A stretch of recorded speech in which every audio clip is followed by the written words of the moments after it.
Sidelines with Rob Browne. Talk sporty to me.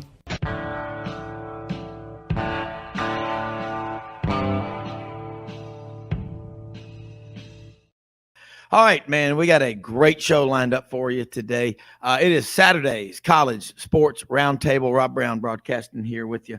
We're going to have Frank Duffy, somewhere between the Florida Lakeland and North Atlanta up in Big Canoe. Coach-Butch Thompson joins us from Auburn. 11th, 10th, maybe the 10th comeback win for the Tigers last night, 6-3 over Georgia. They clinched the series. Go for the sweep tomorrow, which will be big in front of a sold-out crowd at Plainsman Park. We'll be joined also by Kevin Scarbinsky, the Birmingham lead. He's got a lot to talk about. And Buddy Martin is off injured reserve. Glad to see him back in good health. Will join us at GatorBetMedia.com as we cover a lot of ground. And we hopefully will have our version of the great one, Doug Dean from Birmingham, jump in when he can with some commentary. But we are here 6 days a week. Follow us on Twitter at @sidelines_live. Do that. And let me say something real quick.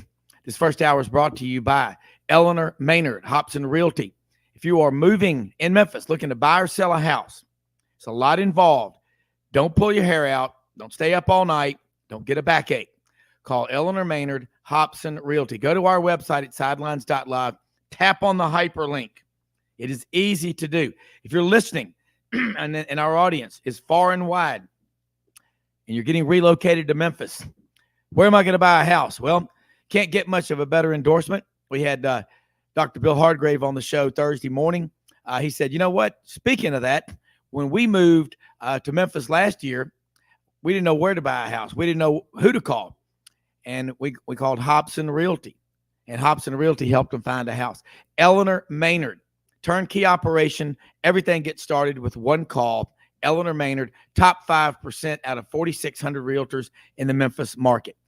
Remember that. Top 5, Eleanor Maynard, Sidelines Realtor. Coach-Butch Thompson, golly, man, this morning I'm watching SEC Network, Marty and McGee, and they've got the baseball coach from VMI. I don't know if y'all have seen this. And they're on there talking to the team because they got a win over Mississippi State, and they were talking about these hoodies they had with the number 3 on them. Dale Earnhardt, and, of course, Marty Smith and McGee, they're both big NASCAR fans. And, you know, the coach of VMI said, I wanted to establish an aggressive, get after their ass mentality like Dale Earnhardt, 3, who died February of 2001, unfortunately, at Daytona. But that legacy gets stronger through the years. But I thought that was a really cool story. And it just shows you the mental part of it. And Frank Duffy, you see a lot. Coach, you see it every day.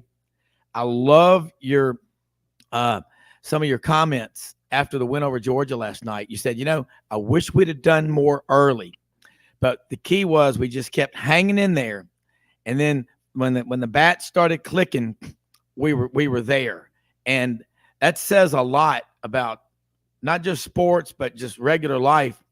You know, you cannot win the fight if you step out of the ring. You got to stay in the fight, keep swinging, keep believing, and great things will happen to you. And so, like, I'm not you're the motivation man, but congratulations on not letting other things get in your way. Well, good morning, Rob, your listeners, Frank. Hope you guys are doing great. Good morning. I guess before I comment, Rob, it's like you know, we're in the Southeastern Conference and we keep building it up, but you know, sometimes you get punched a whole bunch. I think the whole key is to make sure that you understand that you're at a high level of competition and it requires you to punch back. So this is a little back and forth thing, but I paused a little bit this morning. Baseball was put in perspective for me personally, and I know probably a lot of people that listen to you. I've been getting a lot of video. I'm from Amory, Mississippi, and saw my high school football field, my high school destroyed this morning on video, and Holy cow! A lot of area in Mississippi, Rolling Fork, Mississippi, Amory, Mississippi, and everybody that was affected last night with those tornadoes. I just saw something from James Spann out of Birmingham, at least 23 confirmed casualties Oh my of Mississippi. So just anybody's listening that's going through something, and we're thinking about you. And then, hopefully we'll get a lot more information. My mom and brother are still there. My mom's actually with me here in Auburn this weekend, but makes you put baseball in perspective really, really quick. It does, Coach. I mean, we were in Memphis on some bunch of meetings yesterday. Got back over here to Parkin, and the storms started coming through. You could not see literally 10 feet. It was so strong over here coming, and that was south. I heard down in the Rolling Forks down in the Delta, so it just ripped. So if you, Coach, find out how we can get the word out with every resource that we have to help those people down there in Mississippi. I didn't know it had hit Amory, but about every 3 days, boy, if that doesn't wake you up and put things in perspective, nothing ever will. So they're definitely in our prayers. But during the show, if you can give us information, we're blessed to have a lot of listeners. We will put the word out on how they can directly help those folks. Okay.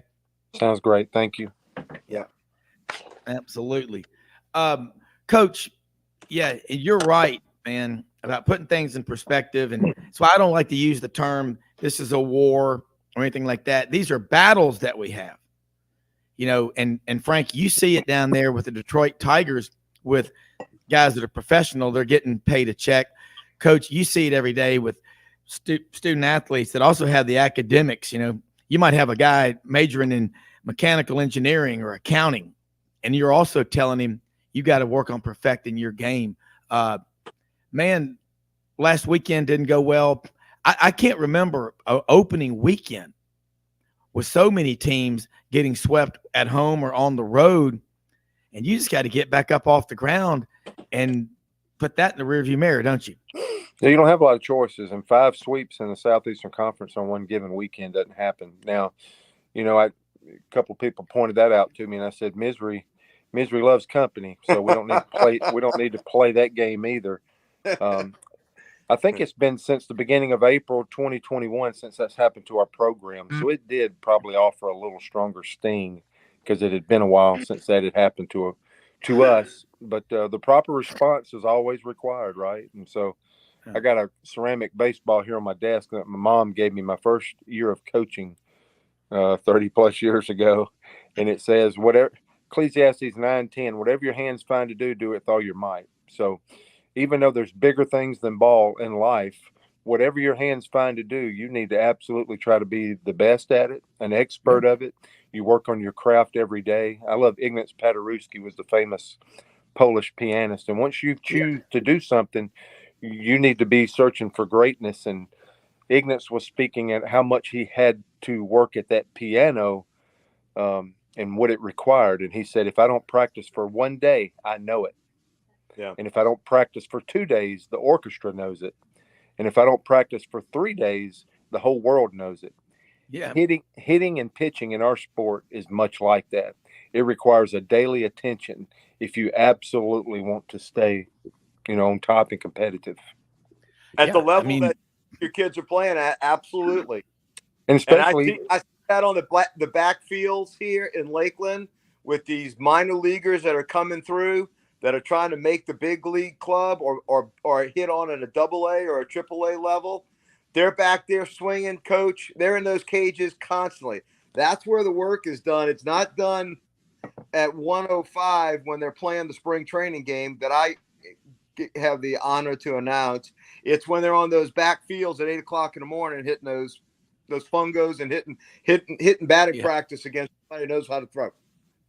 Yeah, and being in that frame, you get to see those things that nobody's aware of, behind the scenes, and really that's what's so great about the SEC is because a certain level of skills required to be successful, and then they're still working. They are still amateurs, but they aspire to be on that backfield. Where you're at watching these guys. That's an aspiration of these guys. So every day attention must be paid to this sport. And so hopefully baseball is a vehicle for them, even if they don't play minor league or major league baseball, baseball is teaching them lessons that's going to help them do anything that their hands find to do later on. We all can't be great, but we can all aspire and put the work in to become great. That's the difference. Yeah, I mean, Coach, that's what you see in baseball. I mean, you're talking what happened last week on opening weekend. The mental part of it, you know, you can get mired down in that moment, and if you're not careful, it can beat you the next week and the next game, whatever. That's the hardest part about it. And you've got 4 coaches on your staff, 35, you know, student athletes that you've got to work with. You're known for pitching, and Gabe Gross with, you know, hitting. Everybody, and Coach Nunemaker and Coach Schoenrock, pitching, hitting. How do y'all break it up? I mean, you don't have like certain players. You work with everybody on that team, and then there's all kind of social media and all that kind of stuff coming at them, but they look pretty myopic when they're out there on the field. Well, you know, like our staff is absolutely broken up. Everybody has a responsibility and something that they're accountable to. So I got to know who to yell at, right? So if we don't score runs, I yell at Gabe. If it's not enough talent or skill, it's Coach Nunemaker. And I'm the head coach, so I can just circle around and talk to anybody that I want to anytime. And then Coach Rock is whenever, you know, we're backing up bases or walking guys, I can yell at him. So I like the setup. Well, like I said, I mean, Frank, you watch him, you watch Coach Thompson. I mean, the first time he came on the show several years ago, we had the bump music on there, and you know, and Justin Moore was on there, and he loves Justin Moore. And I thought, you know, wouldn't it be cool to have Justin Moore play a concert at Plainsman Park before or after a game? You know, you pick the series, but you don't make me nervous, Coach, when I watch you. Your personality is, you've done it all during the week. When you get to game time, I'm not going to micromanage you and look over your shoulder and make you nervous. I think that says a lot.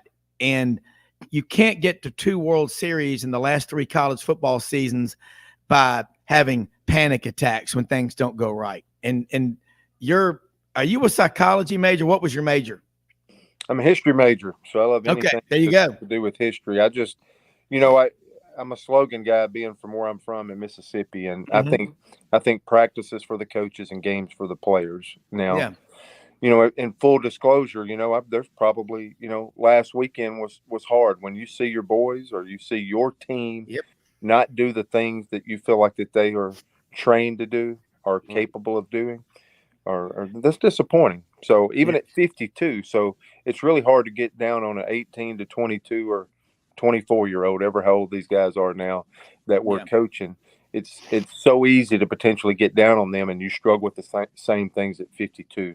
It's really, I think I've gotten to the point in all these years, it's like, man, human nature keeps showing up regardless of what age you are. I think the important thing is having techniques to deal with it. When things happen and trigger, what are the techniques? What are the solutions? We focus on our problems so much that if you can get your mind rewired to whenever problems come up, if you can think about, hey, what's the one solution? What's the 1 or 2 things I can do to make this better? That's really the place that you're trying to get all of us to get to. Yeah.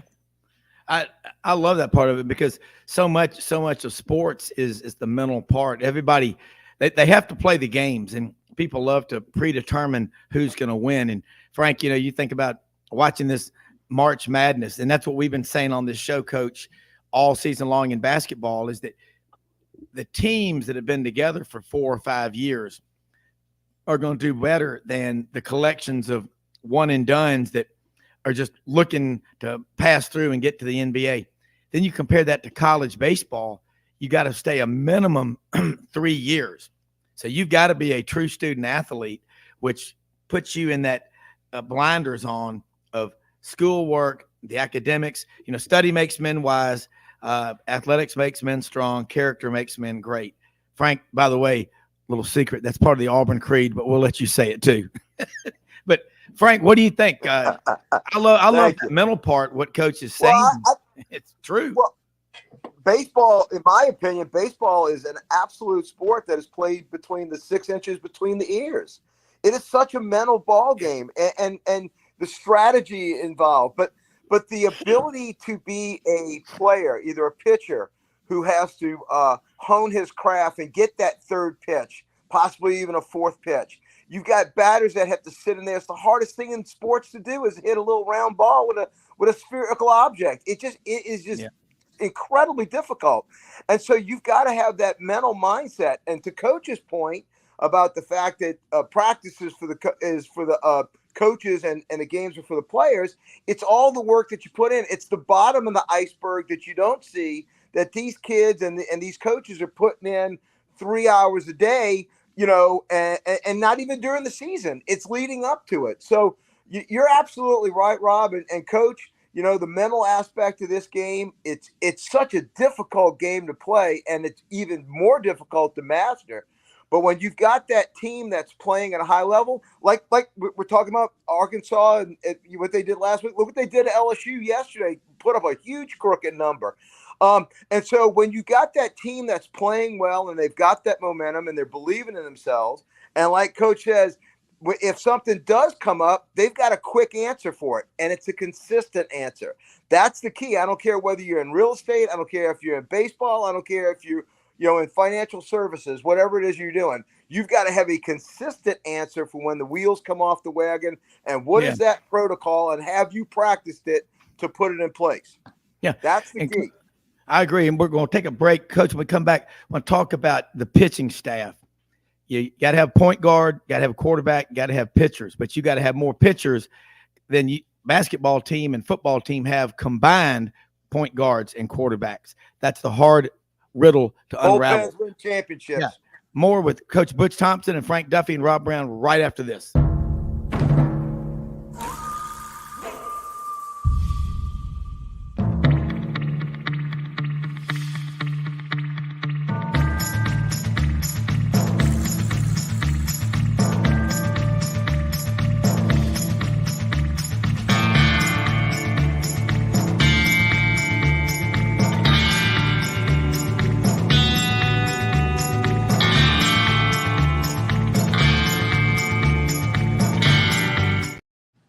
All right, Coach, we're going to play a role here. You have what, 8, 9 pitchers on your team, and guy gives up a 3-run homer in the first inning. Mentally, there's a lot happening.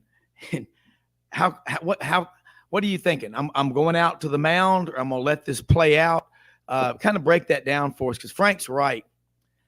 The hardest thing in life, there's 2 things I think, is coaching your own kids in sports. And the second thing is hitting a 98-mile-an-hour fastball. Is that about right? Yeah, it's pretty tough. Hey, I want to finish on something we're talking about, the training. Frank was all over an area I like. I love what the Navy SEALs always said. You don't rise to the level of your competition. You sink to the level of your training. Muhammad Ali said, I'd already won that fight. That fight was won out on the road while I was running, while I was ready. And what you're trying to do is get yourself and other people ready when you step in the ring. That's it, period. And if you're not ready when you're matched athletically, then what comes in between these 2 ears is what's supposed to put you over the top. And that's what we experience every week. And that's what I love about our sport. And that Arkansas group's a handful right now. And what you're trying to do is get a team like yours to that where they can play the game that way. The fans see that this is 2 teams put together. Sometimes a coach leading a group sometimes sees how well are we equipped to handle adversity and play this game. We are trying to create a marriage and a rhythm and an autopilot with the game of baseball. That's oftentimes when you're in your best state, is when you're that autopilot state and you only have 0 or 1 thoughts. When you're 1 for 15, you have a lot of thoughts in your head. When you've reached base the last 10 times, it's thoughtless. Right. And that's where you're trying to get to. When somebody hits a 3-run homer against us, I wonder who we got warmed up. Are we ready to transition? How to pump the brakes? But really, and to answer the question, Rob, simply, is I'm really looking at the next batter. not the home run, not what just happened.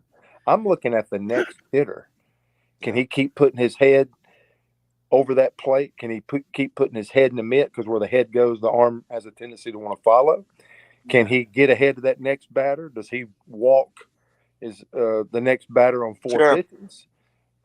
Is hard contact coming again?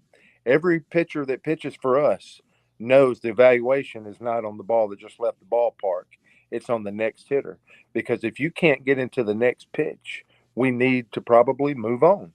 And so it's not complicated. Everything's about taking a deep breath, resetting, and absolutely the evaluation goes right to the very next hitter. The only thing worse than a 3-run home run is 2 walks and another one. That's a big one. That's a big hole. If you don't want the hole to get any deeper, quit digging. I mean, and I think the mental part, I mean, it also, Coach, is if you've got a starting, like, let's take a sport like cross country, your top 5 lowest, scores, your top 5 runners are the ones that score. But in a tiebreaker, your number 6 and your number 7 can get you over the hump. And I've spent a lot of time coaching that for middle school, and I love it for the running sports period. But when you can convince 6, 7, and 8, okay, then they'll start taking, like, what if our 1 rolls his ankle or steps in a pothole? Number 3's got strep throat, can't run.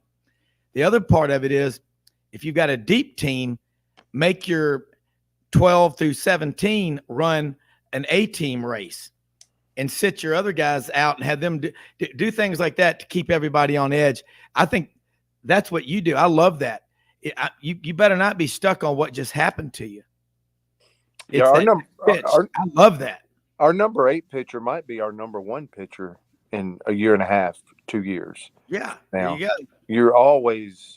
This thing is always changing. We use the mantra of whoever's on the mound throwing a pitch currently and present. Yeah. That's our number 1 pitcher.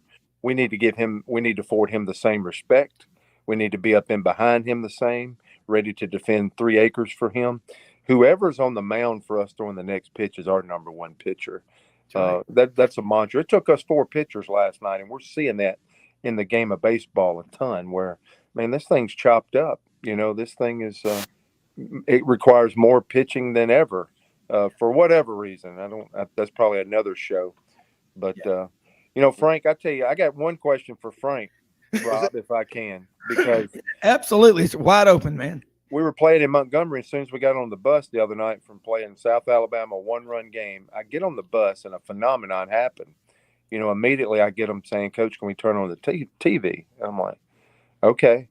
And they wanted to see Ohtani versus Trout. And the game was like in the bottom of the 8th, so that 9th inning was about to roll around. Our guys were captivated. I only needed a bus of my players to see, like, I've never seen them try to get to a sporting event like they were the other night to see that at bat. And you're in a professional world. I'm stuck in this college space here. What is the World Baseball Classic meant to, what are pro teams saying? What's the buzz? There has been more excitement about the World Baseball Classic. And these guys, and of course, as they back, as their teams were getting knocked out, they would come back. Like Cabrera came back, Javier Baez came back. Andy Ibanez played for Cuba. He's on the Tigers. Had actually the best night for all the Cubans against the Americans in the semifinal. Came back to a hero's welcome. I mean, there's an excitement right now, but to see that showdown of teammates representing different countries, baseball is in a great place right now. I mean, we've had a renaissance, rejuvenation of baseball on the college level, I think on the pro level, and now on the international level. And I mean, again, Americans, that's what Japan's 3rd time in a row to win that event. So, baseball is in a healthy place right now. And the interest was off the charts. In fact, I couldn't even get my buddies to come have steaks at Burns that night. My buddies that were the Atlanta Braves baseball radio crew, because everybody wanted to stay at home at the hotel and watch the championship game. It was that night. So no, it's a healthy thing, Coach. You're exactly right. You're in a growing industry, and you would think it wouldn't be. And look, let's face it, baseball did have a lull there for a while, right? There was a lack of interest.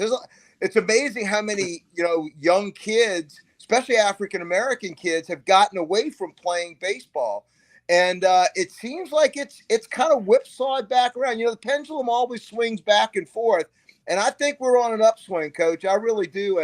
And I think going into this major season, I think baseball is healthy and the interest is incredibly healthy. And I think the World Baseball Classic did a good job of showcasing that. I think it really did.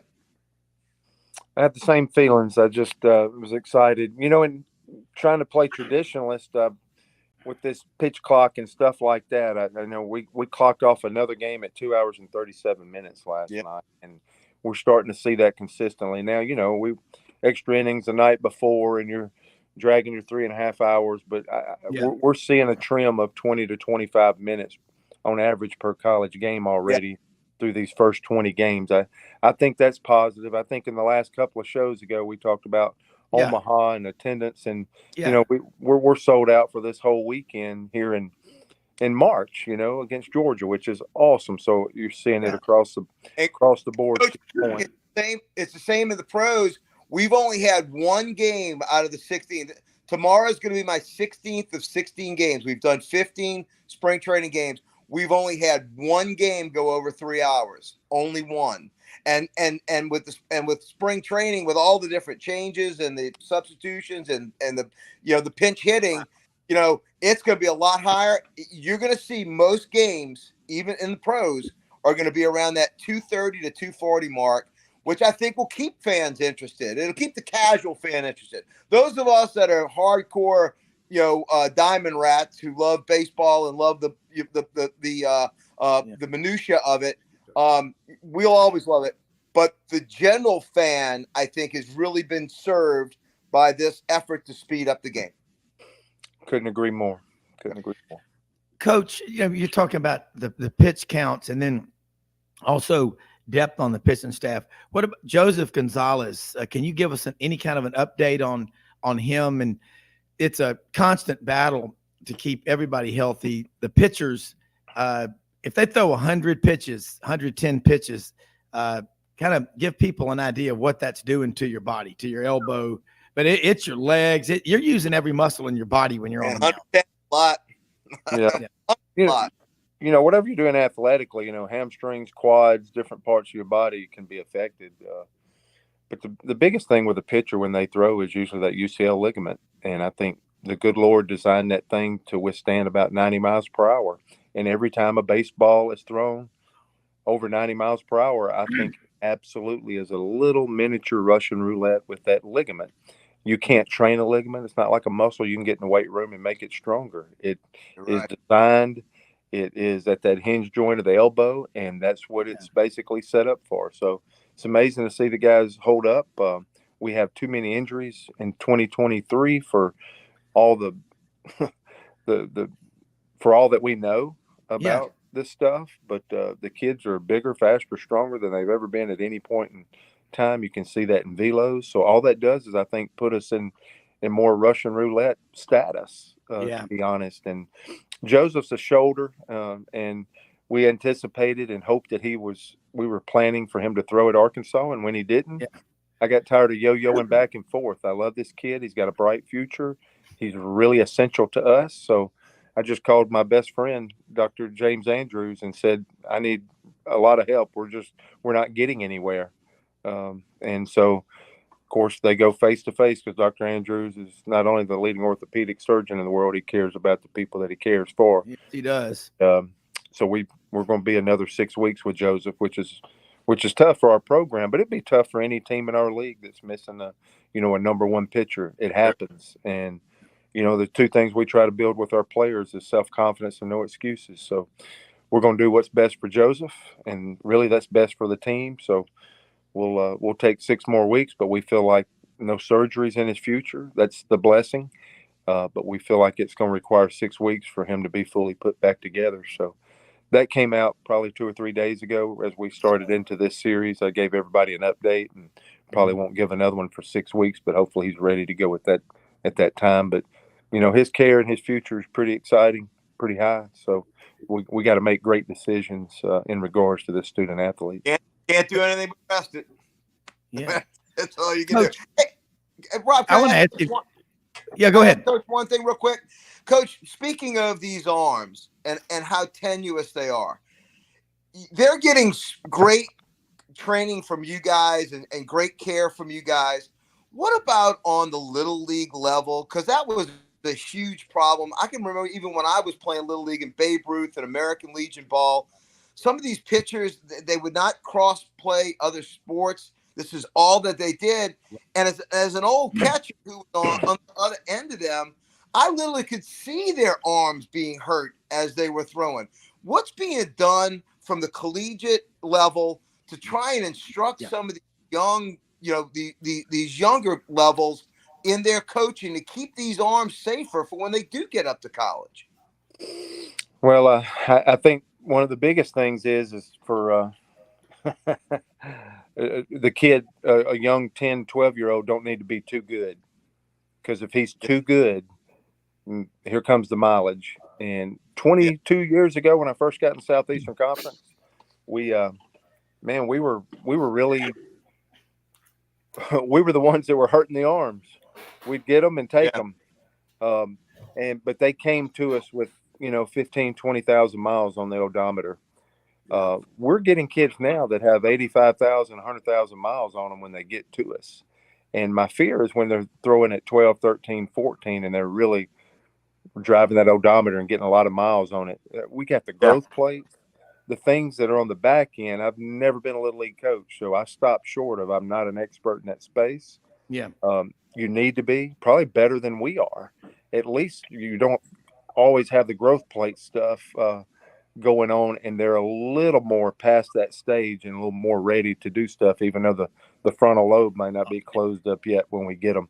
Yeah. But to me, it's mileage. These last 20 years, 2 decades, is the mileage that they have when they pull into college on their arm is incredible. Yeah. We're getting kids now that have already had the surgery. And we're staying with them and bringing them to school. That never used to happen. If somebody was going to break an arm, it would be us. Yeah. As we start tearing them into this. But it's just, to me, everything's gotten earlier. And I know that's a backhanded way to say it, but when you're young, don't be too good. Yeah. Because human nature will take over with some people around you if you're in a competitive space play and a some competitive other team. sports. And play some other sports. Don't do this 12 months out of the year. Some of these travel ball and these frustrated coach dads and they're running these kids out 12 months out of the year playing round the clock. I mean, that's what's blowing out these arms. And you would have to save me from myself. And hey, there's some good ones out there, right? And I saw Kevin just pop on the Pitch Smart guidelines, and I know that I could tell last time we were together, his heart and soul is really interested in some of these spaces and the care. Yeah. But you would have had to protect me from myself. If it helped me not have surgery going through because I wasn't quite good enough. If I'd have been good enough, I would have wanted that ball every time there had been a game played, and I could pick my arm up. So we just have to continue to protect young people from themselves in that regard. But when those competitive juices get going, I just the mileage on arms at an early age is a huge part of the concern for me from what I see right now. Yeah. Kevin, jump in here with us. We're going to have a break here in about a minute or so, but we get started. The mileage, I never thought about it like that on these young pitchers. Coach Safely's not just football; it's all sports. And good morning, everyone. Yes, and one of the Coach Safely course modules is overuse injuries, and that's primarily what we're talking about with young pitchers. And I can speak to this from 2 perspectives. One, as a young player, I was a really good pitcher in Little League. I threw hard and I threw a nasty curveball at 11 and 12. Almost no one could hit it. But when that mound went from 46 feet to 60 feet 6 inches when I was 13, my arm was not the same. So I come at it from that perspective. Then, as I coached community park ball, I coached travel ball for about 10 years. And I had one rule on my team that if you're pitching and your arm hurts in any way, you tell me and you sit down. You don't throw another pitch. Kevin, hold that thought. What's on the line in terms of victory? That's the way we had to approach it. Yeah, hold that thought, because I want to pick up on this, Coach. If you can stay with us a few more minutes right after this. This is big stuff, because we got a lot of people that hopefully will hear this.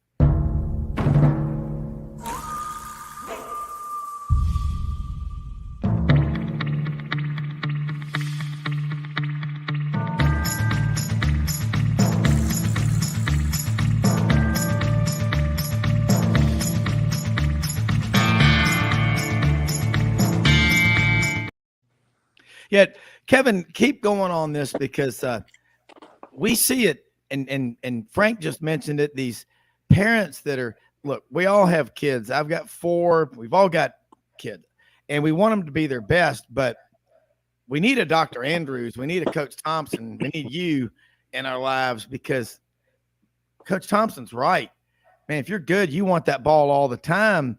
You got to save yourself from yourself. But Kevin, you were killing it, right? Let's keep going on that. Well, again, from personal experience, I can tell you things that, again, went long time ago when I was 10, 11, 12, 13, 14, 15, didn't exist.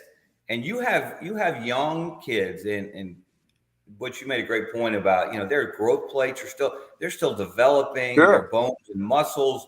And yet you have them, they might pitch in a community park game during the week, in a travel game on the weekend. Then so many, especially the elite ones that look like they're going to be, they have private coaches. Yeah. And there's no telling how many pitches they're throwing in their workouts with their private coaches. And then when they're not pitching, they're probably pretty good. They're likely playing shortstop or third base or center field, or some of them are catchers. We never think about how often a catcher throws a baseball.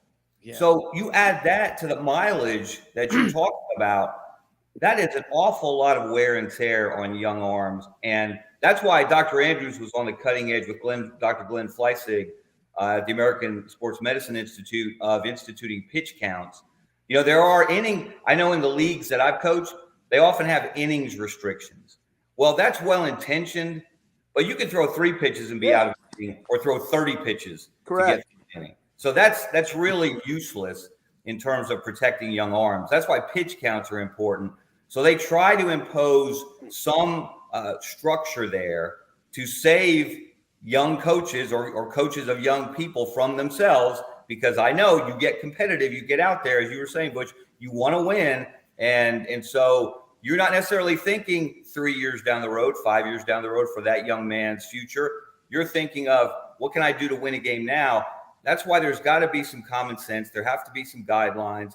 There has to be some structure, and pitch counts are helpful in that regard. But we've got to do a better job of sending this message to the youth level that you are not there to win trophies, to win championships. Your purpose is to help develop those young men as players and as people, and then help them be at their best at the next level. If the next level is middle school, if it's high school, whatever it might be, that's really what you're about. And if you win games and win trophies, yeah, that's great. But it's not about that. And it's certainly not about you as the coach. Coach, one line what Kevin just said, what is the speed when you got your camps will be coming up, this summer? What I mean, there are lots. I mean, you have a lot. I've been to your camp, seen it. It's a big deal. Do you spend much time talking about this? With the younger groups, and I usually once the time that once they enter camp, then we got to put them in squads. We start putting them in different groups. Is my time to speak to parents. So I do get an opportunity at our camps to talk about growth plates, because that makes you more vulnerable, mileage. And I just talk about when somebody's in fatigue. We do some things, Frank, where those Tigers are doing stuff, Auburn Tigers are doing stuff, or our guys are filling out 5-question surveys every day. They're jumping every day to see how fit they are, because if somebody is not scoring good on how their body is in place today, you could be putting them at risk in competition. But of course, to Kevin's point from a week or two ago, man, we don't have this we're jumping them every day in force plates, and we're checking to see if that athlete is ready to compete. We're not, that's not even realistic. But at the same point, we have all this technology and all this data and all these experts that we have a connection to. How can we get that down to the lowest level or the lower levels to help educate and to help protect when we can? That in some way, shape, form, or fashion, that should be a driving force, or we should feel compelled that should be part of our legacy of giving something back to help out, because 11 and 12-year-old that's done better, that eventually wants to come play for Auburn or whatever school in America, if he is a better journey along the way, if we can start creating better journeys, smarter journeys, and still keep building competitive spirit, we'll get a better player with a better experience, moving forward. I don't think there's any doubt about that. I mean, it's the long-term part of it. And Coach, listen, man, you've got a game today, 3:00 Eastern against Georgia, of game 3 of the series. You've got, at all times, you've got 9 pitchers on the staff, and then probably you got some guys that play other positions on the team that pitched in high school. Have you ever had to go that deep and maybe get a 9, 10, or 11? Or have you ever tried that maybe before, anywhere, at any level, before you got in the SEC even? What do you mean, a number of pitchers? Well, if you ever had to go that far down on the depth chart, Oh, sure. if you've got okay. Good. Here's SEC over my last 2 decades. I can only report on that. If you throw 5 or 6 guys, you got a chance to have a great weekend. If you throw 7 to 10, that's up in jeopardy.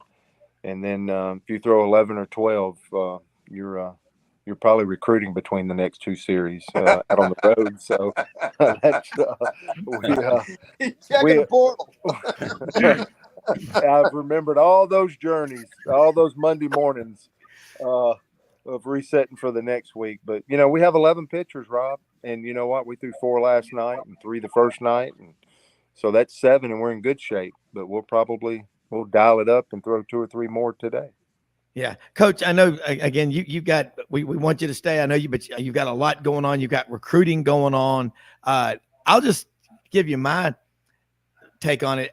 I'm getting so many people are talking about college baseball. And obviously you're Auburn's coach, and everybody wants their coach to be successful. But the message that you put out and what Frank is saying and what Kevin's saying, the popularity in baseball, by no means are we a soft group by saying, you got to take care of these people. But we also see the parents sitting on the tailgate of their truck with a cooler full of beer with their other friends, screaming at the kids in practice, living vicariously through the kids. That's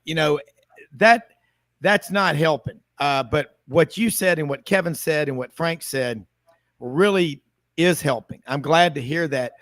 Coach, if you're sitting down with the family of a kid, he's a 15-year-old, he's a freshman in high school, and he's being told, you demand every hour of every day. And the parents are saying, look, we heard you talking about taking care of yourself. What can you tell Jimmy here? What would you say to him about his future if he's a 9th grader and there's pressure for him to throw every chance he gets?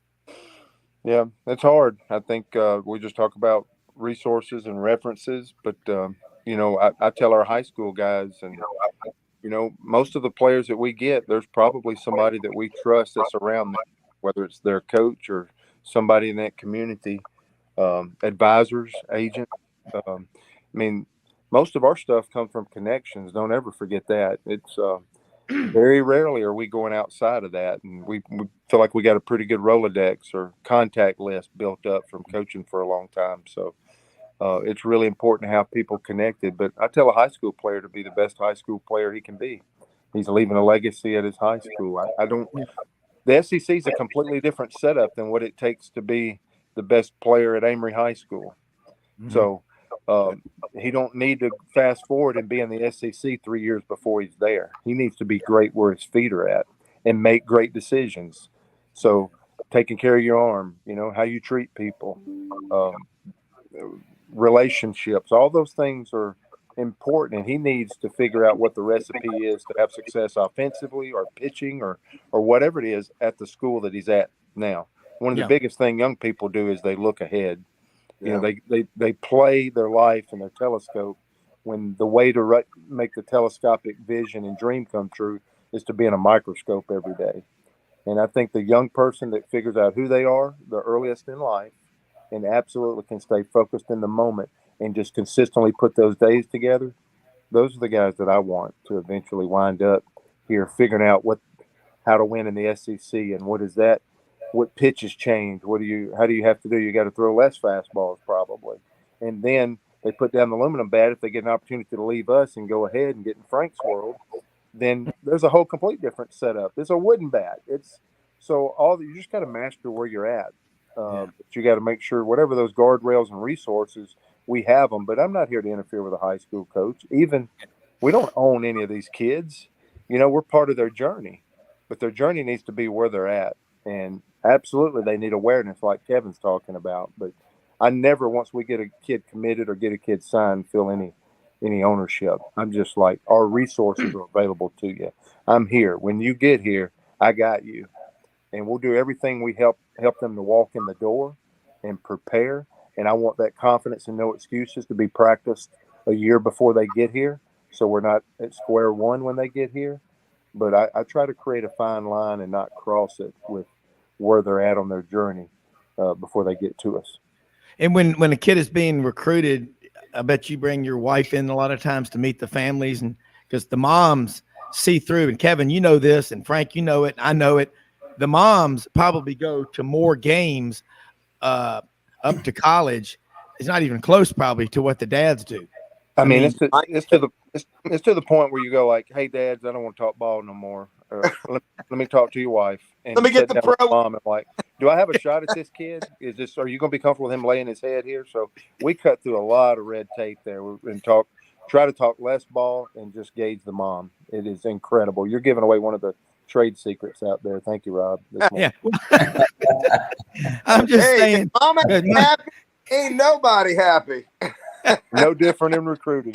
Yeah. And even at my age, my mom and dad, I mean, I was with her yesterday. She runs the show. And then when Audrey's over there, they take her side. I'm always, but it's, I think that's Coach. Look, man, I had some people talking about some great players that they knew. One of them, he was a great high school state championship quarterback, athlete, and everything. He got to college, his arm was gone. He was playing third base. And I like what you said today.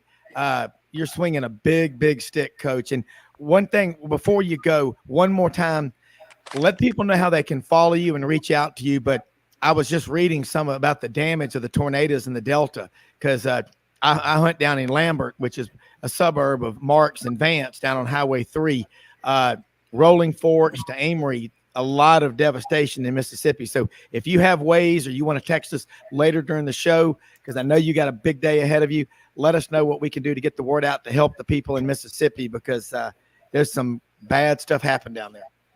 Yeah, I got a lot of family and friends over there, so we're thinking about them. My email is butchthompson@auburn.edu. So if anybody wants to get in touch with me, if I can help in any way of the topics we talked about today, or Auburn baseball, or anything in general, I just appreciate the time, and about to head on out here, do a little recruiting myself and get a little pregame going. So you're not paying the bill, so I'm leaving. I'll see you guys.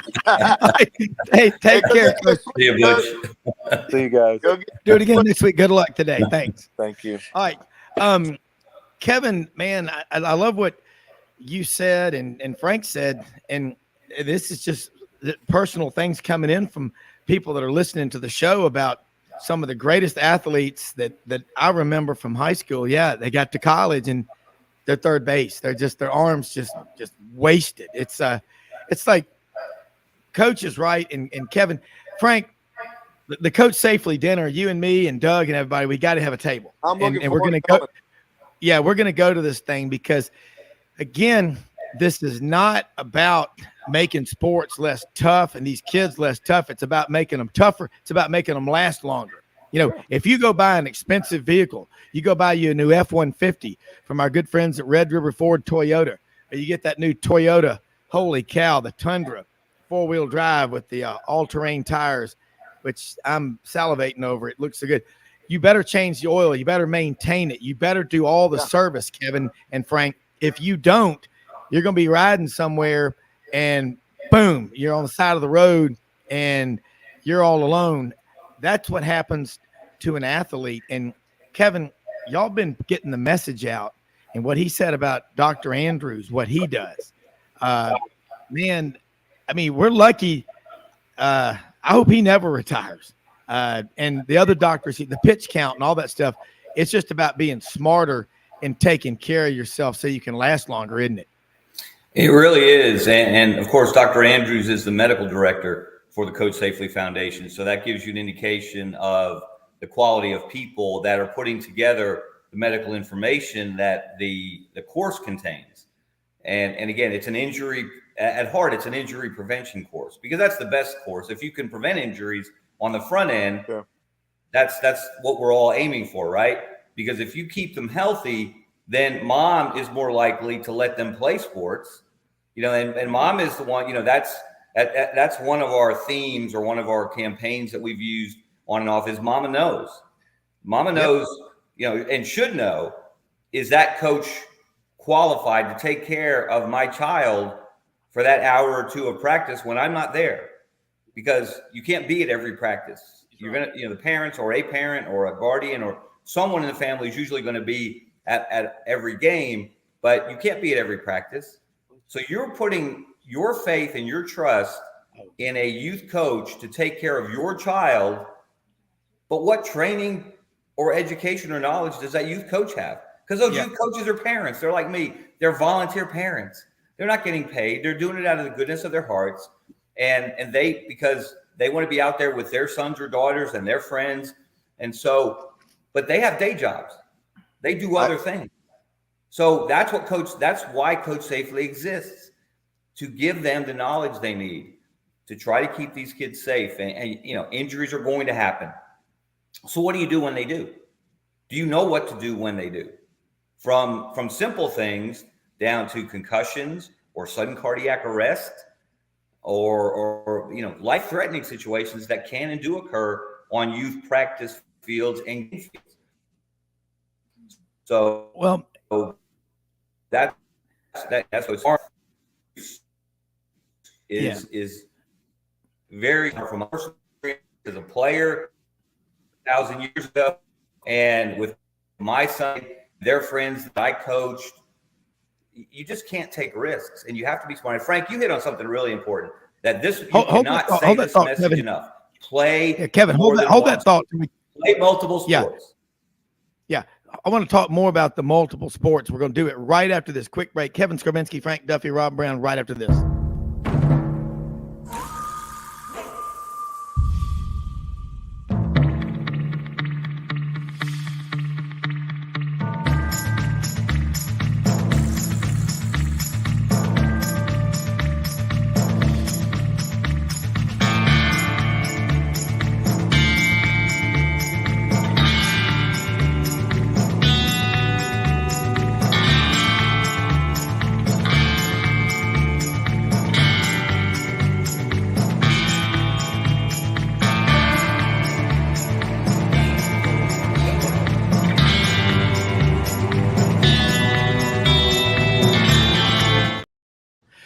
Kevin and Frank, this is something interesting.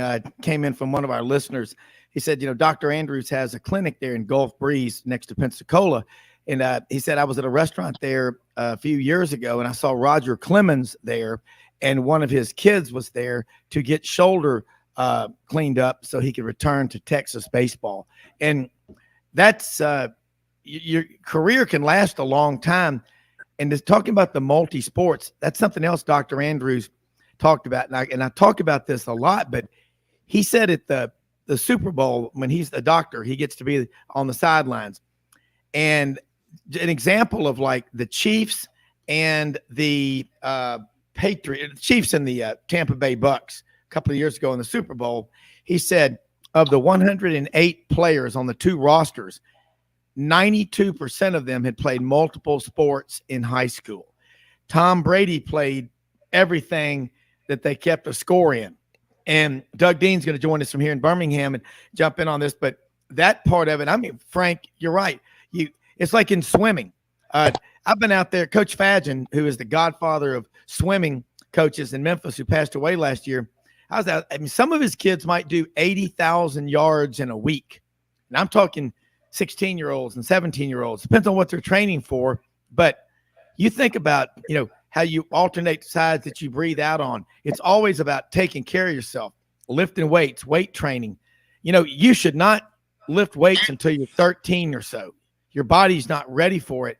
But Kevin and Doug and Frank, y'all all know this. If you don't have people around you that know that stuff, I'm lucky. My dad was middleweight powerlifting champion in Memphis when he was in college. He'd come home from Auburn in the summer but I'm saying if you start lifting weights when you're 8 years old or 9 years old, you're going to tear your body apart.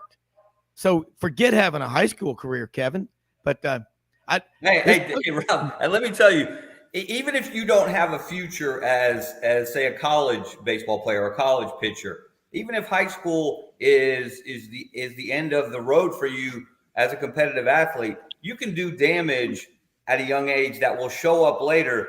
And let me tell you, I have had not one, but 2 rotator cuff surgeries with torn labrums in each shoulder now, my throwing arm and my other arm. And in fact, the first one, the surgeon said that the tear was big enough to drive a truck through. And let me tell you, the rehab from a rotator cuff surgery, there can't be much worse than that. So if you want, and I'm afraid this one I may need another one on this one, but I got one right here. I know what you're saying. You don't want it, man. You do. Well, you don't want it. So take care of yourself. Take care of your kids, especially. So they have quality of life beyond their competitive playing days. Yeah. You got to be that way. Doug Dean, jump in here with us, and looks like you were down at the lake, at Lake Martin. I can see in the background. I know that room. Jump. That room has bourbon in it. I remember that room. Yes, it's a beautiful room.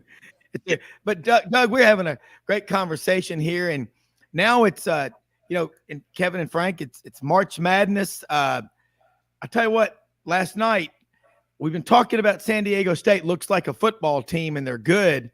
John Hartwell talked about them having played them at Utah State when he was AD out there. Wow, everybody's brackets right now are really screwed up, aren't they, Doug? Well, they are. And good morning, Kevin. I've really enjoyed your articles in the Birmingham Lead, Kevin. So keep them coming and make them more frequent if you're so inclined. Yeah, we need more of you. Good to see you, Duff. You're looking good, brother. And I'm glad to see you, brother. Since you're not big leaguing us now that you're a big baseball announcer, right? But Mark, we all know. And Kevin can, I'm sure, comment eloquently. March Madness, because of the format and its one-game elimination, March Madness can cut your heart out. I mean, just ask Bruce's Auburn 2022 March Madness team. When you've got a Kessler and Jabari Smith, other role players, you feel like, boy, this is our chance. We can make things right, getting back to the Final Four and doing more than that. And what do? You run into a hot Miami team. Just ask Houston. And there was a really smart guy that really knows more about basketball than I'll ever know. And he commented, this was over a month and a half ago. I think this year that not a single 1 seed is in the Final Four. And I laughed at him. I said, there'll at least be 2. We don't have a single 1 seed there. And it can be cruel, right, Kevin? It can. And that's what makes college basketball, especially the tournament, so fascinating, and why people who don't follow basketball from November through February get interested in March, because incredible things happen, unique things happen that you never see coming happen, and they happen frequently and regularly. And last night's a perfect example. To have no 1 seeds in the Elite 8, forget the Final Four. Yeah. We don't have any 1 seeds in the Elite 8. Didn't even get out of the Sweet 16. And that's halfway through. I mean, you have to win 6 games to win a national championship. We didn't have a 1 seed get more than halfway through. It's crazy. So it is really, and that's why I always try to keep it in perspective. Look, and we don't have to look any farther than the borders of this state. Last year with Auburn, as you said, this year with Alabama. Auburn last year on many occasions looked like the best team in college basketball. Yeah. They got to number 1 in the country. They won the SEC regular season championship. They had everything you needed, it looked like, to win a national championship. But they lost in the second round to a Miami team that got hot. Same thing with Alabama this year. They have looked like on many, many occasions the best team in the country. They have been the best team in the country on many occasions. They won the SEC regular season championship, the tournament championship. They were the number 1 overall seed in the NCAA tournament. And they have a night where they don't shoot it well, and they run up against the work. Again, matchups are so important. Bingo. In all sports, but especially in basketball, in a 1-game season, because now you're in a 1-game season every night. Yeah. And that was a bad matchup. And if you look at the 5 games they lost previously, they were four of them especially were tough, physical, grinded out kind of teams. And the way I put it, the formula to beat this Alabama basketball team was to channel the 2011 Alabama football team and then play defense and run the ball and beat them up basically within the rules of the game. And that's what San Diego State did, just like that's what Texas A&M did. That's what Tennessee did. That's what Oklahoma did. And that's what UConn did in 4 of Alabama's 5 losses before. And now 5 out of 6, they pretty much got out physicaled by a more experienced veteran team. Yeah, but I got to say, Kevin, the Alabama basketball team should have made the championship this year, but that 2011 team should not have been in the championship in 2011. As an LSU guy, just letting you know that. I wouldn't argue with you, Frank. That was a coin flip between Alabama and Oklahoma State on who got in. We'd have boat raced Oklahoma State by 35. Don't get me started. I agree with you. We still got a minute here, Rob, before break. Yeah, absolutely. Kevin, I've come to like Candace Parker when she's on air with those guys. Yes. Really know some basketball, and I'm sure y'all were referencing it, Rob. And I don't know if this was music to a good Bama fan's ears or just something like fingernails on a chalkboard. But she said, as we know, Alabama's a football school, and no denying that. But they were looking a lot like both a football and a basketball school this year. And she said, but this team they're playing, those are football bodies on San Diego. Sounds funny to say on a Mountain West team. And you don't when you say the name San Diego State, it doesn't harken back to, a bunch of 17 Final Fours like Kentucky's been in, but it doesn't matter. That coach, what's his name, Dutcher? Ryan Dutcher. He was committed to what he wanted to do all year. He built it.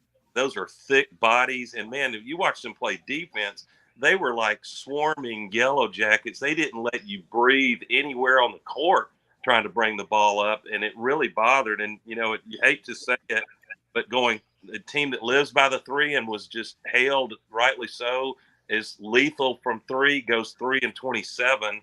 And the 6 of 18 threes, which in some ways was the difference in the game. But just a tough stat line on this tourney for Brandon Miller. For the tournament, 10 turnovers, only 8 made free throws, and that's got to sting. Think he was a little distracted? Maybe. I don't know. That's hard to say. And that's, it's easy to speculate on, whether, the burden of that he and that team carried since the night of January 15th and the terrible tragedy that occurred in Tuscaloosa that night. We'll never really be able to know that.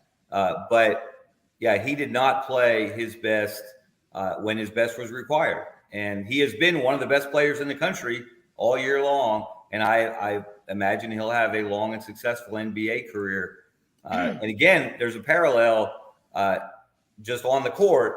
Last year, Jabari Smith, same thing, one of the best players in the country for Auburn, tremendous freshman season. In the last game against Miami, he shot it. He didn't shoot it well, to put it mildly. And the problem is that one game, 40 minutes can completely overshadow what you did for 35 or 36 games. And that's the memory that a lot of people will take away from this season. And that's unfair, really, to everything that Auburn team last year accomplished and everything this Alabama team accomplished. But that's the weight that the tournament carries, to your point. And I'm not – I want to be real clear. I am not making the case for NCAA changing a single thing about the format of March Madness because it's a masterpiece. When you've got a Rembrandt, a perfect work of art, leave it the hell alone. However, I think I'm kind enough. I've got some great Bama friends, and I feel their pain from a year ago as an Auburn guy. But it needs to be said and acknowledged. Last night – in no way prove that San Diego State is a superior team to Alabama. They played 10 times. I don't think Alabama would win 9. The San Diego State team I saw, but I think Alabama might win 7 out of 10 if they were on a neutral court with time prepared. Gameplay, the bad for Alabama, and the Aztecs caught them shooting cold, but the Aztecs defense had a lot to do with that. Well, let's also acknowledge, though, and I agree with you, Doug. Yeah, Alabama, look, they were the better team over the year. Look at who they played. You look at advanced metrics, any measure. But San Diego State has won 30 games. Yeah. You know, and I think this is a problem, and this is something for the selection committee to look at going forward. You know, they tend to undervalue teams in non-power conferences. And I don't have to look any farther. I can get in my car and drive a short distance down I-65 to be at UAB. And I can tell you that is an NCAA caliber basketball team. Absolutely. That has won 28 games now. They're in the Final Four of the NIT. Yep. And they are better than a lot of teams that made the NCAA tournament. But because Conference USA wasn't viewed at the time as very good, only one team got in. Oh, and by the way, that one team, Florida Atlantic, is in the Elite Eight. Yeah, I was going to say. Beat that team. Frank, UAB beat that team once. Yep. They had them on the ropes in Boca Raton and lost to them in the conference tournament final. Both of those teams are NCAA tournament teams. And by the way, Conference USA is now, I think, 14-1 in the postseason. UAB can win the NIT. FAU still alive in the NCAA. Yep. Charlotte won the CBI. Much better basketball played in that league than a lot of casual observers understand. Sure. And we got 32 conferences in college basketball. Last year, there were 351 teams eligible. This year, 363. You think there's not more interest? Hell yeah, there is. Andy Kennedy, what he's doing, amazing.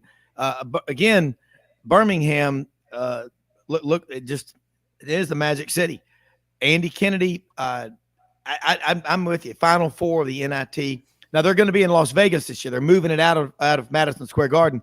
Buddy Martin's on here with us right now. GatorBaitMedia.com going to jump in here, but all of y'all, San Diego State, John Hartwell, who was the AD at Utah State, is on our show every week, 1 or 2 times. He kept saying, "Watch out," because the Aggies, Utah State, were in the tournament. Of course, he said, "Watch out for San Diego State." Yeah. And we were talking about him. Said again, they look like a football team. They are physical and relentless, and they've got a coach who isn't cocky.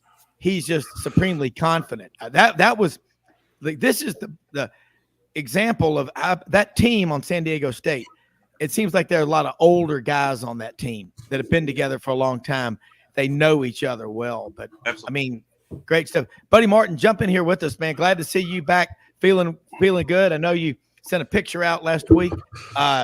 Audrey said he was on injured reserve, but he is back on the field today, dressed out and starting at quarterback for the Florida Gators, the sophomore out of Ocala, Florida. Skating at full strength. That's right. The Ocala Wildcats, maybe, but not the Florida Gators. Yeah. So, hey, guys, good morning to you. It's great to be here. Frank and Kevin and Doug, good to see you. And I mean good to see you.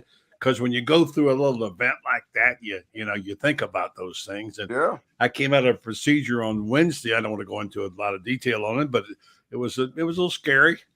And I came out on the other side and went back to work the next day. And Terry Bradshaw called me Thursday and said, "You went back to work today?" I said, "Yeah, I went back to work today." And so anyway, so I'm catching up a little on March Madness because I have a little thing going there. But yeah, San Diego State, I don't think they're old at all. Aren't they young? They are some studs, man. That's a good-looking basketball team. I like the way they play. But, yeah, it's good stuff, guys. Good to see you this morning, and really good to see you. Hey, guys, Great seeing you, pal. I'm fascinated with now, and you're going to predict, no big bold prediction here, but now you're going to hear the talking head say, well, now Texas or UConn, pick your favorite team now with all the 1 seeds out. They've got such an easy path now. Bull crap. Now, watch FAU get to the championship. FAU looks good, boys. Holy mackerel. They beat Florida this year, and I said, "What are they doing losing to FAU?" And people said, "Well, they're good. They're going to get to the Sweet 16." I went, "Right, yeah, sure they are." Yeah. I saw them play. Stay at the ball. Yeah, I saw them play. I saw them play in Birmingham when UAB beat them, and that is a quality basketball team. Yeah. Kevin, who you got in the title game? I'll make a confession. For the first time in probably 3 decades or more, I didn't do a bracket this year. I was so overwhelmed. I didn't either. Guilty. I was so overwhelmed. We had the first and second rounds here in Birmingham. Yeah. So I did write additional bonus columns last week, Doug, from the tournament here. And with what UAB's doing in the NIT, we actually had 3 teams from the state play 6 postseason games in Birmingham last week and go 5-1. And Auburn was a half away from beating Houston if they played the second half like they played the first half. So I didn't do a bracket. So I don't even, I thought, and again, this is how fragile things are in the NCAA tournament. Hold that thought, Kevin. We're going to take I thought Houston and Alabama were the 2 best teams. And we're going to take a quick break, and I'm going to come back about holding on, how hard it is to do a bracket. I want you to continue because I can't remember a year like this. More right after this.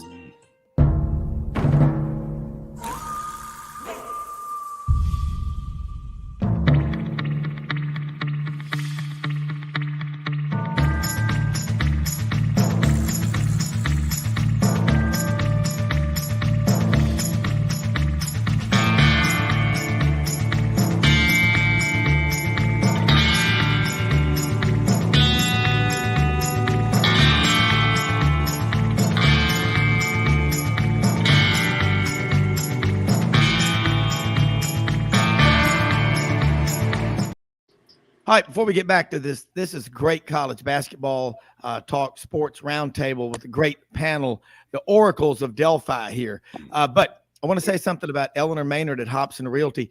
If you live in Memphis and you're buying or selling a home or you're relocating to Memphis, save yourself a lot of headaches and sleepless nights. Call the quarterback, Eleanor Maynard, Hobson Realty. Here's her background. She is a third-generation Hobson realtor, top 5% out of over 4,600 realtors in the Memphis market in 2022. That is elite, folks. And she has a team. You get with the closing attorneys, the bankers, everybody involved. You may need to get hold of builders to do some work on the house or what have you to get your house ready or for the one that you're buying. She can make it all happen. Go to the www.sidelines.live website. Click on the Hobson Realty hyperlink.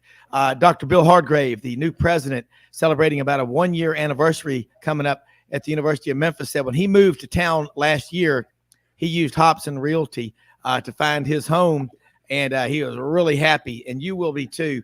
It's very simple. And also, rumbleboxinggym.com/Midtown Memphis, Union and McLean, and Camp Lee opening the first of 3 locations.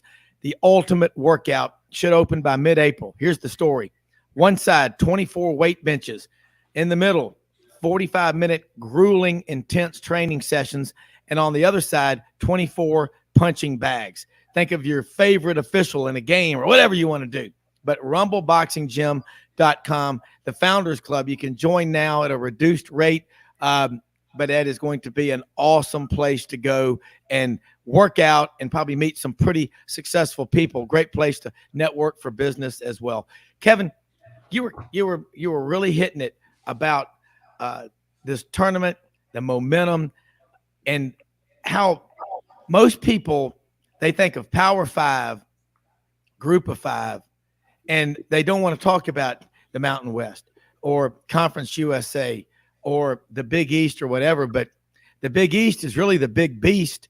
And Doug just referenced something. The talking heads are going to say, oh, it's an easy path. You know what?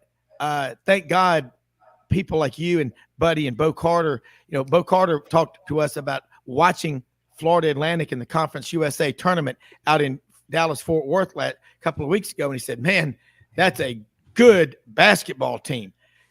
Forget the facts. There's just a narrative that's pushed by a lot of the talking heads in there. Yeah, and look, there are easier paths perhaps, but there's no easy path through the NCAA tournament. Again, you got to win 6 games on 3 weekends in 3 different locations against teams that you have never seen before, you've never matched up with on the floor before. And so it's as hard a championship to win as there is in any college sport.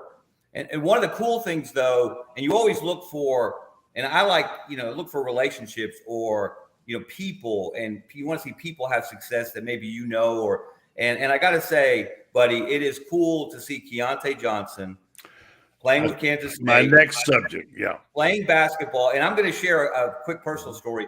My older son, who's a University of Florida student, he worked with the basketball team his first summer a year ago.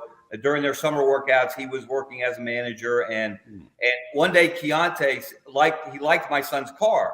And he said Keontae was looking into getting a new car. So he said, you mind if we just drive around? So my son Kaiser drove him around campus and just spent some time talking to him. And he couldn't have been nicer, more personable. My son's an incoming freshman. He's a manager, and Keontae, of course, at that time wasn't able to play.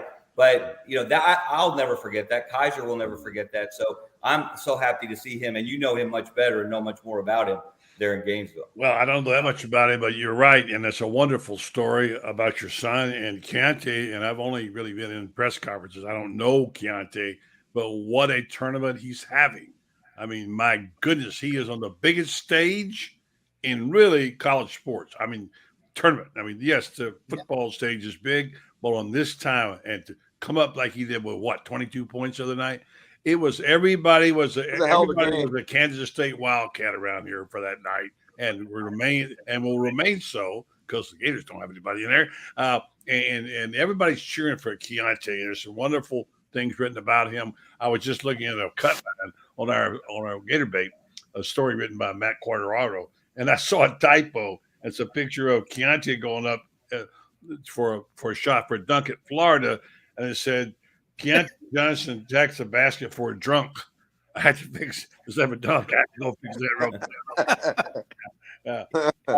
It's a wonderful story. It's a heartwarming. Think about this, guys. He died basically on the court. Okay, I mean he basically died there, and it was a stunning moment.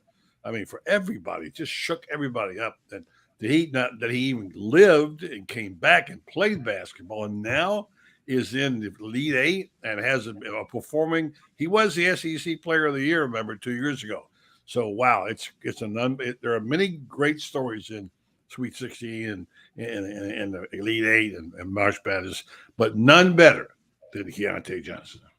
And he was, buddy, that summer, he was in the gym, my son told me, every day. He was around the team. He was working himself.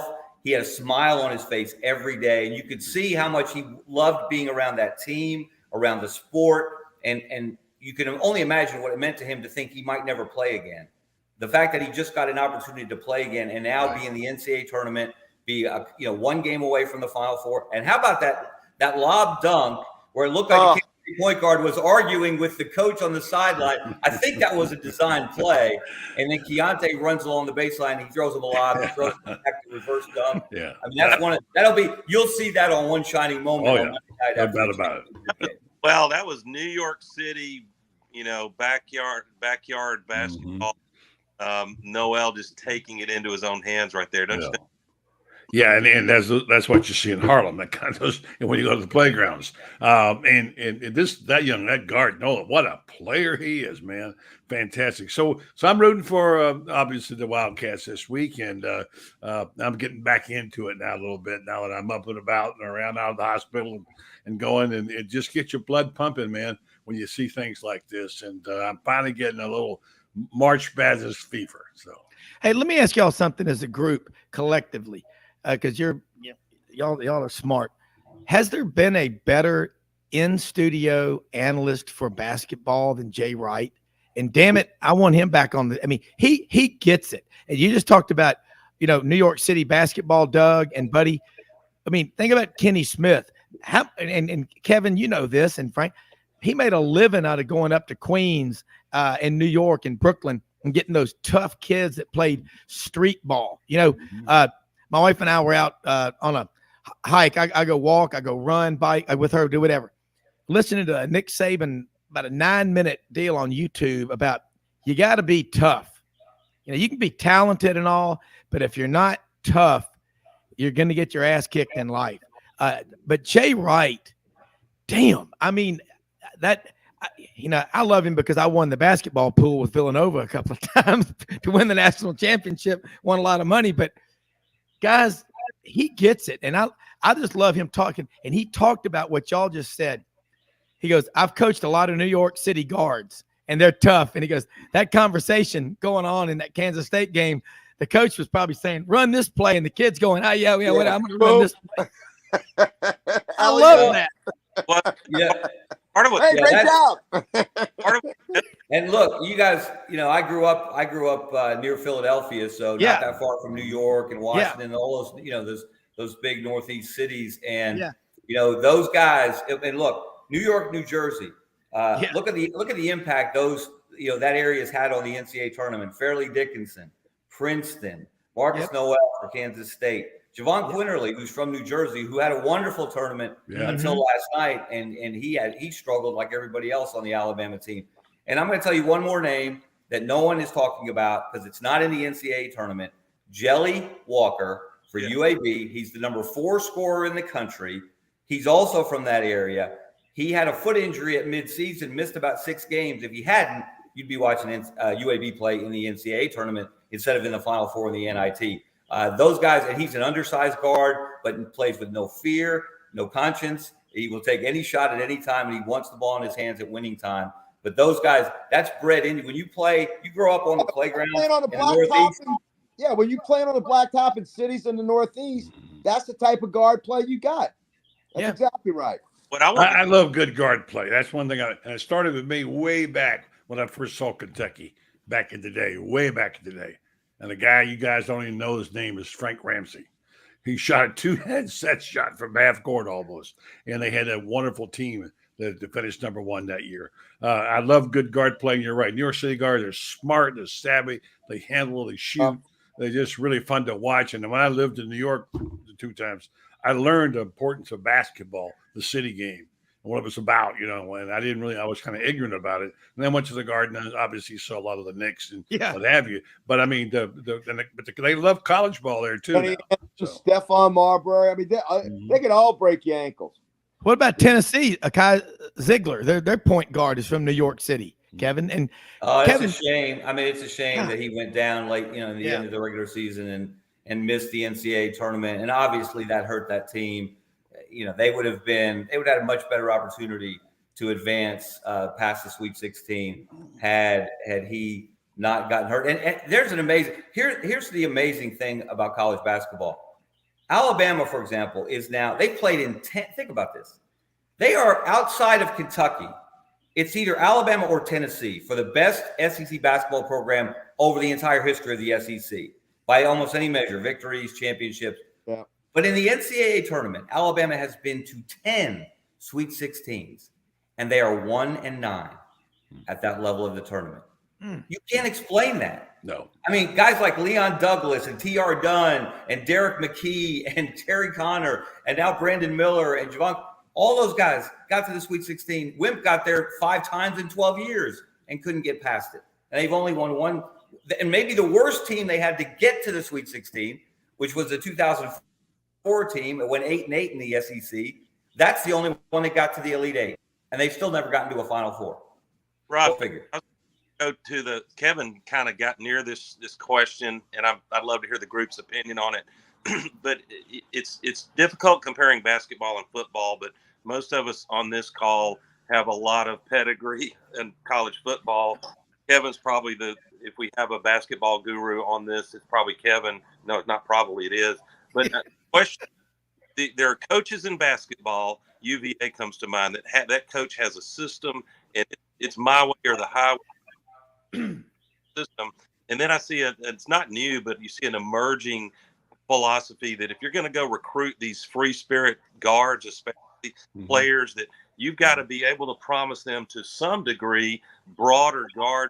That you're in game, you're going to trust that guard to see what's going on and make some judgments himself about whether to go. Was that, I'd love to play the one you referred to, Kevin, was Noel. Was that a design play where he's looking over at the coach and the opponent falls asleep and you've got a baseline cut to the basket, slam dunk? I doubt it was planned, but there'll be teams that probably try to create that as an actual play now. Yeah, there was some suggestion, and I never saw a definitive answer because obviously I was focused on Alabama in their Sweet 16 games, and I watched that game, of course, but I never saw a definitive answer. I've heard both sides argued or suggested, but I never got a definitive answer there. And you know what? I'm going to go back to youth sports for a second. This is where, and again, I experienced this. I don't know if you guys have been around youth basketball recently, but and I have. And you will watch coaches playing puppeteer, telling their kids, like during the game, they're standing up, they're stalking the sideline. They're saying, okay, Johnny, you go here. Jimmy, you go over there. Set the screen. Take that shot. The kids they're half watching the game, half watching the coach. You got to let them play.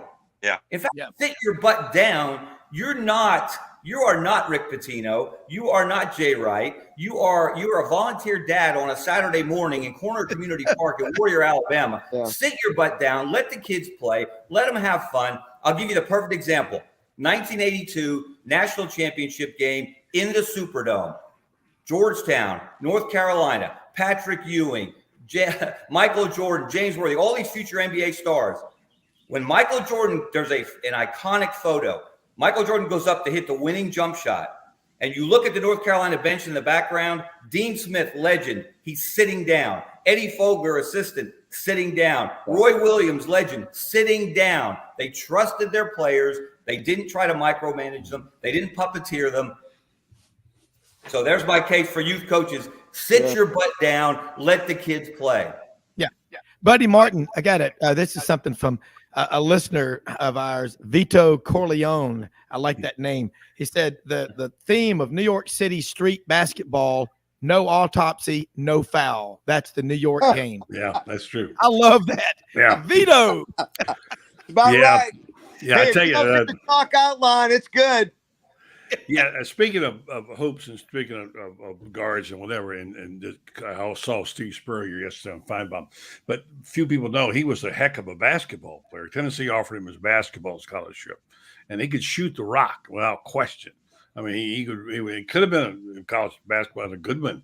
And again, back to the point guard, the guards, when you got the ball in your hands, spreading them out. Now, look, Dean Smith wasn't in the four corners. If he had, he might have been standing up with the four corners, if it was that. But no, you're right, and I love that, Kevin. You're exactly right. Let them play. Let the kids come out, dress them, make sure they're dressed right, get there on time, let them hydrate them, turn them loose, and let them play. And that's what you're supposed to be doing when you're 12, 13, 14 years old. And I hate this one. Yeah, same thing in football, whatever. Yeah. But you don't learn to play if your coach is telling you what to do every second on the court. Yeah. You're not. Look, basketball, and it's been said, by really intelligent people for a long, long time. Basketball is like jazz. It flows, it ebbs and flows, it moves, it slows. It speeds up, it slows down, and you are reacting as much as you're acting. So you have to instill that from a young age to allow them to do that. Allow them to understand that I can draw up this play on this whiteboard. Yeah. But those O's aren't necessarily going to react the way that I have them written here. Right. And, so you have to react to the way they react. Yeah, I want to finish that story if I can real quick. I was going to tell you about Spurrier at Duke. They had pickup games with coaches, and Krzyzewski was always there. They played the competitive basketball. I mean, really, and it was always Mike's rules. And all the calls went toward his team's favor without a doubt. But he was a tough kid, a tough guy, and he brawled on the floor. And Spurrier said, wasn't always it was kind of unfair advantage in many ways, but they must have had some knockdown, drawing out noon pickup games at Duke when Spurrier was there. Hold those thoughts because we got the final segment when we come back. But I tell you, this is great stuff. That analogy, Kevin, with jazz and what you just said, knockdown dragouts, buddy, makes total sense. More right after this.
Yeah, and another interesting comment made by Levi Strauss. I like this one from Atlanta.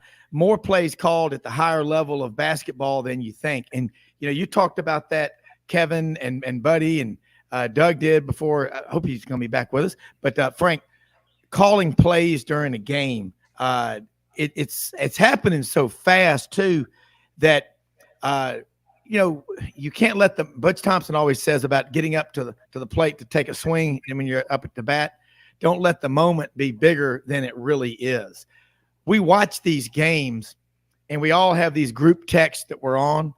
Do you notice how quickly some people go into DEFCON, level 5 mode, panic mode, after the team's down, 6-0 early in the game?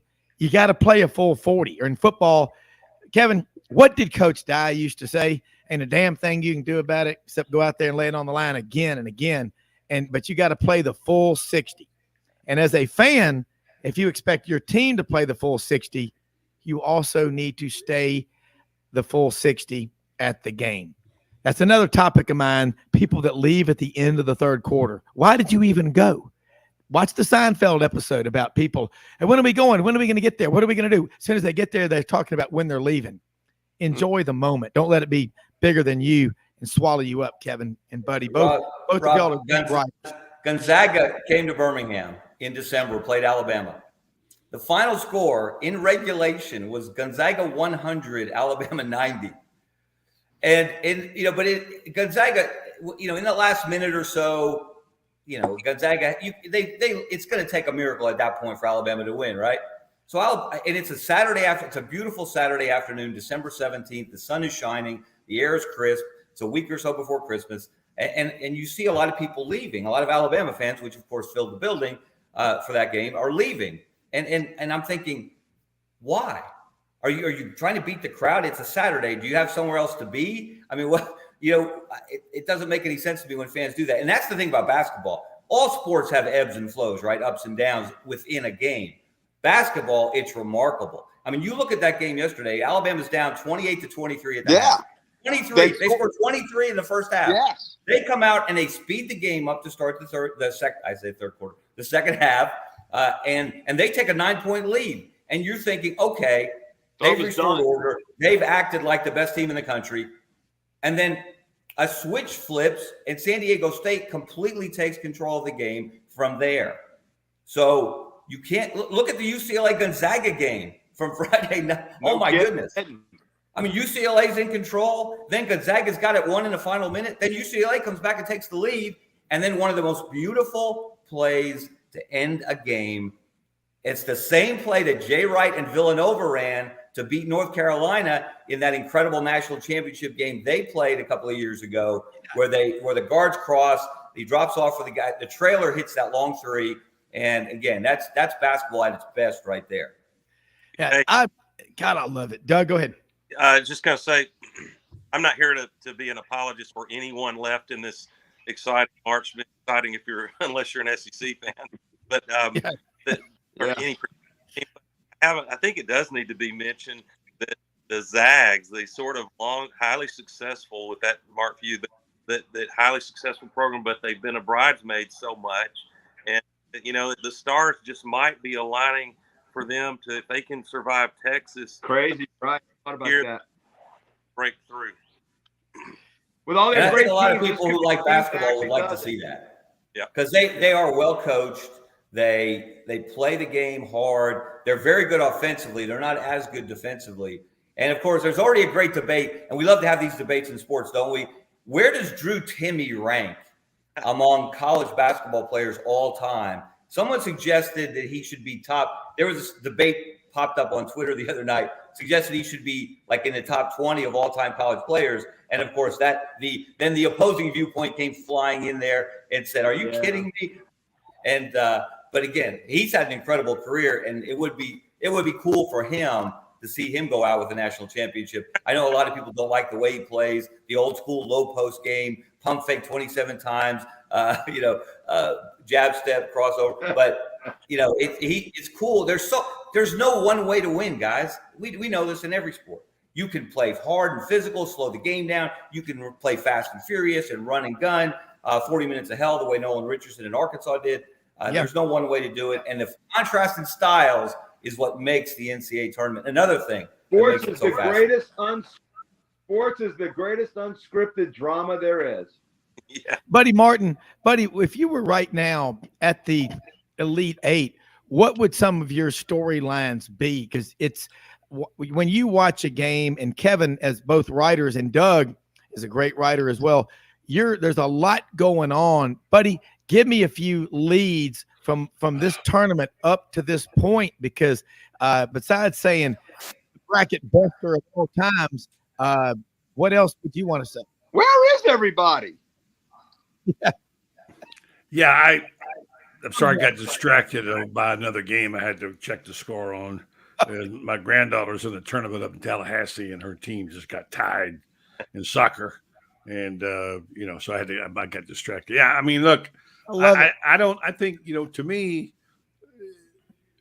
it's a wrong think. Tell me if I'm wrong, Kevin. It's wrong to think going in what the story's going to be in Elite Eight and the Final Four. Yeah, I mean, you get 4 teams. You can usually write the coaches. You can write the players. You can write the style. You can write the features, the things like Keontae Johnson. There's a good story on every team. And quite frankly, I would have to sort through them and think about that for a minute. Like, who doesn't belong here?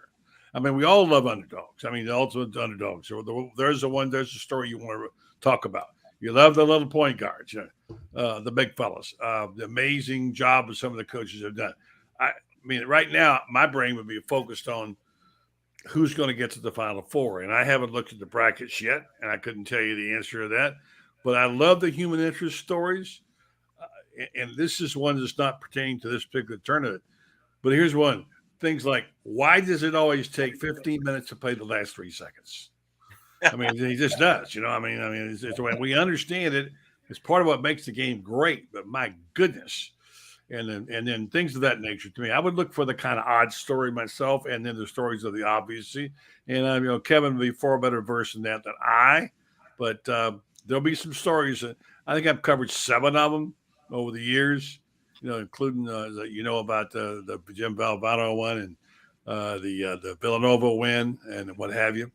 But yeah, there'd be a lot of good stories. I just don't know what they are right now, but I'm telling you, it'd be hard to beat Keontae Johnson.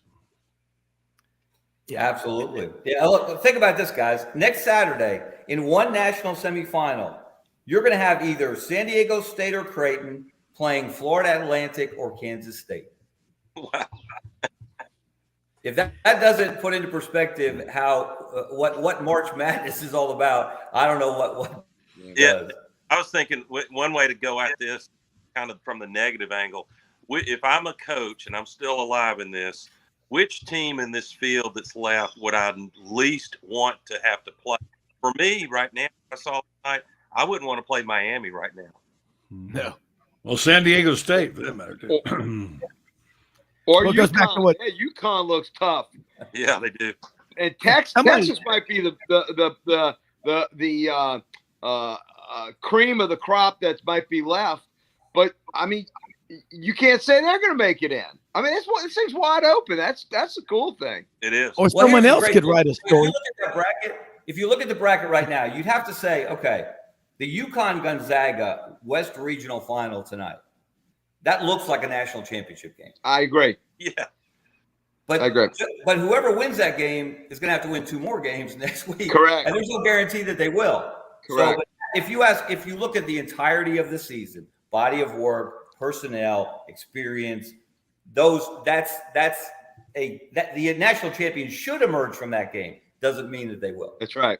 And I'll tell you, you look at that West region, you could go back in history. I don't think you could find a tougher region in the last 20 years than that region was. Well, here's a storyline for Kevin or Doug or Buddy. Think about this. We could have an all Jesuit national championship game in March Madness, Gonzaga and Creighton. I mean, think about that. Now, I'm a product of the LaSallian Christian Brothers. It all began on Adams in 1871 in Memphis. Shout out to Brother Joel, Brother Stephen O'Malley, and Brother Adrian S. Powers, the smartest men I've ever met in my life, besides my parents and grandparents. But seriously, that's the crazy story. There's another angle there. The Creighton Blue Jays out of Omaha. And Gonzaga, I think Gonzaga, Buddy, guys, they're more relaxed, kind of in that, coming from the rear. I think they would rather be behind in a 5K than having a 200-yard lead in the last half mile. The wisdom of John Wooden. I mean, I haven't gone back and researched it all, but you got to go back there in those 10-1 and see it was a different system then. Yeah. And they told me, I remember a little of it, that it was just easier to get there than it is today, because what you got to go through with to get there. I don't know. Billy Donovan once said, they asked him about what a great team he had when he won those back-to-back championships. He pointed out you had to win 6 games. That was what we had to do, win 6 games at the right time. And that's why they won back-to-back championships, which I don't know when it's going to be done again, but I mean, that's pretty special. So I think Kevin touched on it some too. What is the science?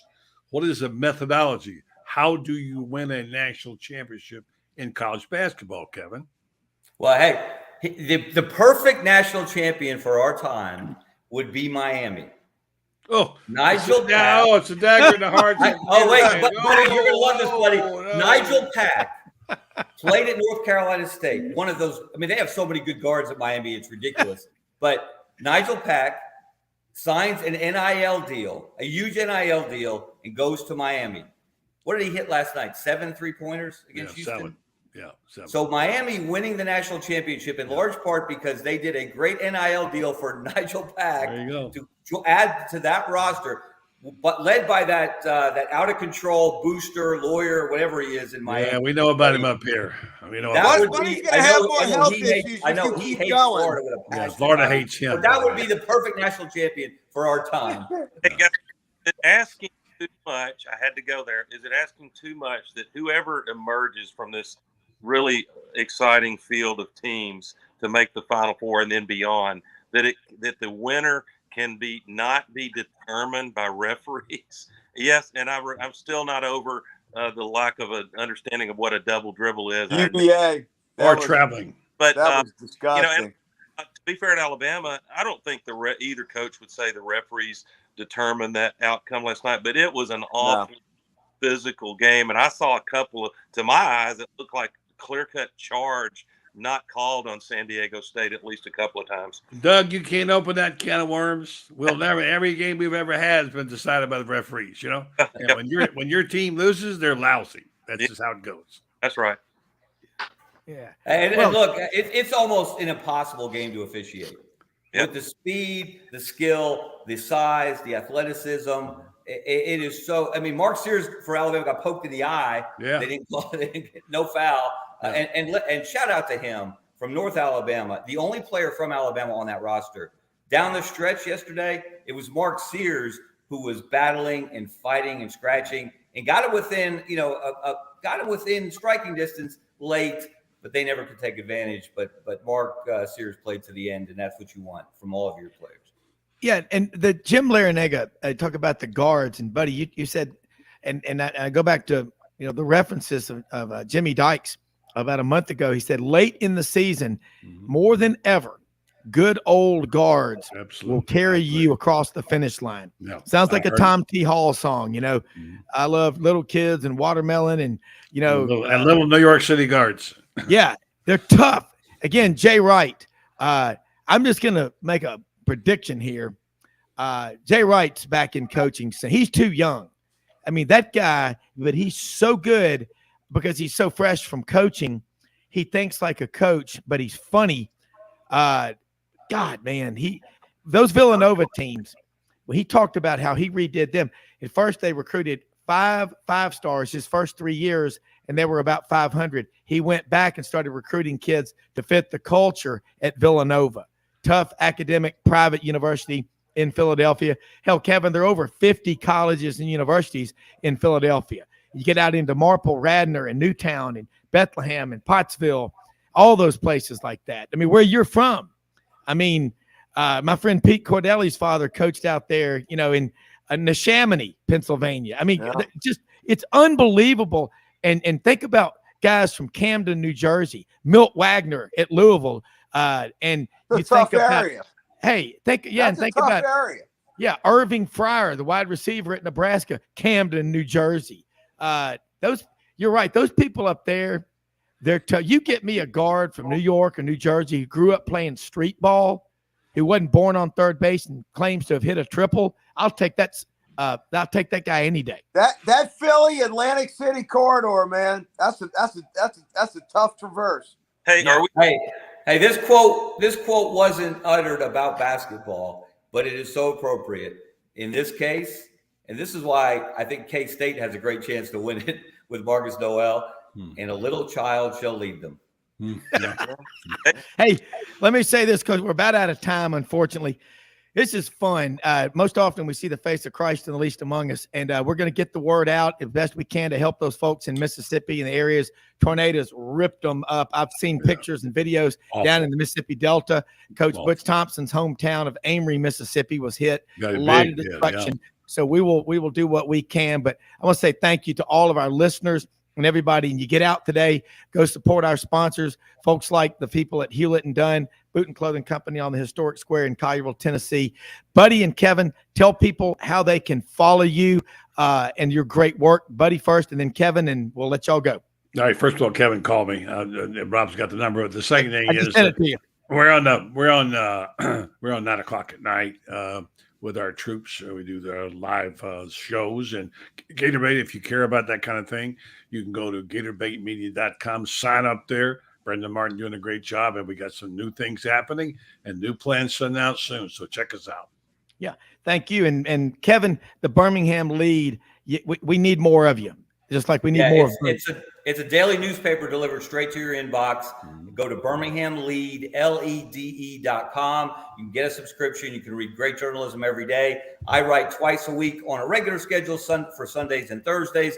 A little extra this time of year with March Madness. I've got a piece up today on the sad end of an otherwise enjoyable Alabama basketball season. So check that out, and then go to CoachSafely.org. Find out more about training youth coaches, getting trained if you're a coach, making sure your children's coach is trained if you're a parent.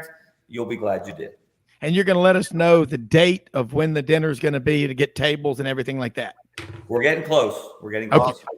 And hey, Doug Rob, Dean, I'm the fruitcake on the radio Margaritaville tomorrow, 4 Eastern, 8 o'clock Eastern on Monday.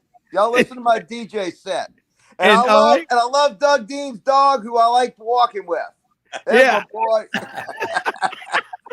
Hey, Doug, thank you so much down at Lake Martin. To all of our listeners, remember this: don't ever bet against Americans. Folks like we have on this show and our listeners, we're blessed to have you. Have a great weekend. We're out of here. We'll see you Monday. Be ready to go. Until then, have a great time.